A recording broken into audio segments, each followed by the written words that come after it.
স্বরাষ্ট্র উপদেষ্টা যার সাথে যুদ্ধে অংশগ্রহণ করেছি, যাকে আমি মনে করি একজন সবচেয়ে প্রিয় অনেস্ট ব্যক্তি,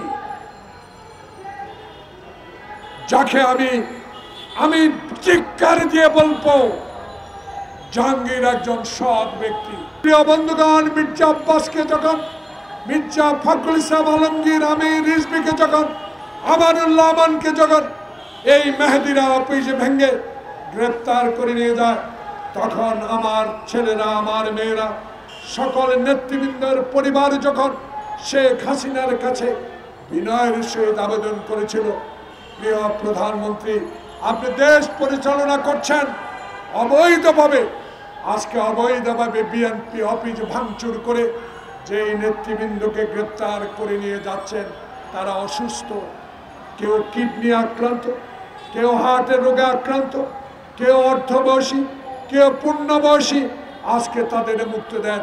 সেদিন মেহেদীকে আইনের আওতায় আনার জন্য আবেদন করার পরেও আজকে কেন doctor professor Mohammad Yunus, IGP, commissioner, আইন শৃঙ্খলা বাহিনী, ডিজিডিএফআই, এনএসআই, কেন মেহেদী হারুনরা গ্রেপ্তারের আওতায় আসলো না? জীবনের সব আয়োজন এখানে একসাথে।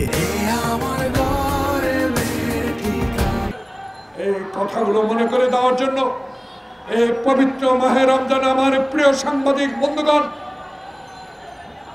দয়া করে আপনাদের কথাগুলো আমার প্রিয় স্বরাষ্ট্র উপদেষ্টা যার সাথে যুদ্ধে অংশগ্রহণ করেছি, যাকে আমি মনে করি একজন সবচেয়ে প্রিয় অনেস্ট ব্যক্তি, যাকে আমি চিৎকার দিয়ে বলবো জাহাঙ্গীর একজন সৎ ব্যক্তি। কেন এই সততার প্রমাণ দিতে পারছেন না? কারা আপনাকে আটকাচ্ছে? এদেরকে গ্রেপ্তার করার জন্য তাদের নাম আমাদের কাছে প্রকাশ করুন। আমরা আন্দোলনে ভয় পাই না, আমরা আয়না ঘরকে ভয় পাই নাই, আমরা মেহেদী হারুনের রক্ত চক্ষু উপেক্ষা করে সংসদ ভবনে মিছিল করেছি, আহত হয়েছি, নির্যাতিত হয়েছি, তবুও ঘরের কোণে পালিয়ে যায় নাই, রাজপথে ছিলাম। এখনো আপনাকে কথা দিই, উপদেষ্টা মহোদয়, বীর মুক্তিযোদ্ধা মহোদয়, আপনার একজন সহযোদ্ধা হিসাবে আপনার কোনো ভয় নাই। উপরে আল্লাহ, নিচে 18 কোটি জনগণ আপনার সাথে আছে। তারা গরিব দুঃখী মানুষের টাকা, 28,000 কোটি টাকা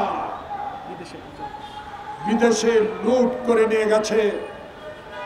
সেই পরিবারের কয়েকজনকে গ্রেপ্তারের আওতায় আনতে পেরেছে? একজন। রহস্যটা কোথায়? কারা আপনাকে ভুল বুঝাবার চেষ্টা করছে? তারা যারা সচিবালয়ে আগুন দিয়েছে, তারা আপনাকে বুঝাতে চাচ্ছে এই সরকারকে নির্বাচন দিতে যত বিলম্ব করব, ততই হাসিনার শক্তি বাড়াবে। ইউটিউব টিপ দেন, আপনার স্মার্ট টেলিফোন টিপ দেন, কখন, কোন সময়, কোন দিন, কটার সময় কথাগুলো বলেছি, সেই কথাগুলো আপনারা এখন মনে করিয়ে নেন। 3 তারিখ, 5 তারিখে হাসিনা পালিয়ে যাবে। 2 তারিখ রাত্রে থেকে তার সাঙ্গপাঙ্গ, তার পরিবার সবাইকে বলেছে যত ডলার আছে ব্যাংকে, পাউন্ড আছে, সব নিয়ে চলে যাও, আমি চলে যেতে পারবো।